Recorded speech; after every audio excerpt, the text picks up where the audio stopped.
एक और बड़ी खबर है, और ये खबर है आज़ाद कश्मीर के हवाले से।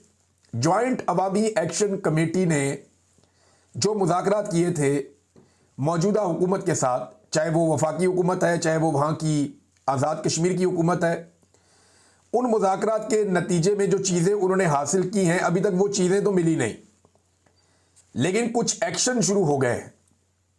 मिसाल के तौर पे पहला एक्शन कि जो 50 मेन रहनुमा हैं अवामी एक्शन कमेटी के, जो एक्टिव लोग थे, उनके 50 के करीब लोगों के नाम डाल दिए गए हैं नो फ्लाई जोन लिस्ट के अंदर।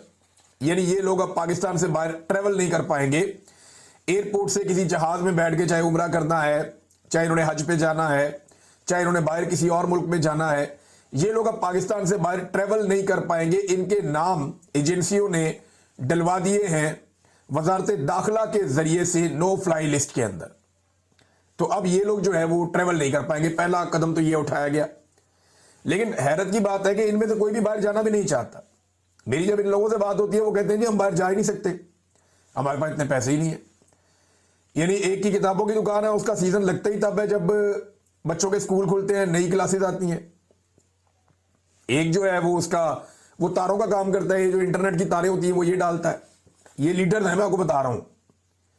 एक और जो है उसकी कोई और बेकरी है। यानी ये सारे दुकानदार है, ताजिर है, कोई इधर मोहल्ले में, कोई उधर रहता है, कोई छोटा मोटा काम करता है। इस तरह के लोग हैं जो सारे लीडर है अवामी एक्शन कमेटी के। इनके पास पैसा होता तो ये बड़ा कारोबार करते, या मुल्क से बाहर जाने की इनकी हैसियत होती तो पहले चले जाते। आज़ाद कश्मीर में तो बड़ा ट्रेंड है बाहर जाने का। तो ये गरीब लोग हैं, अपने लोगों के साथ जुड़े हुए, कहते हैं ना हमने बाहर जाना है और ना हमें बाहर जाने का कोई शौक है, हमारा फोकस सिर्फ अपने काम के ऊपर है। इन्होंने हमसे वादा किया हुआ है, और याद रखिएगा वादे में गारंटी मिलिट्री एस्टेब्लिशमेंट के उन अफसरान ने दी हुई है जो बीच में पड़े हुए थे, बाकायदा गारंटी है। तो 15 दिन के अंदर अगर ये चीजें हो जाती हैं तो ठीक है, अगर ये चीजें नहीं होती तो अवामी एक्शन कमेटी फिर उसके ऊपर एक एक्शन लेगी।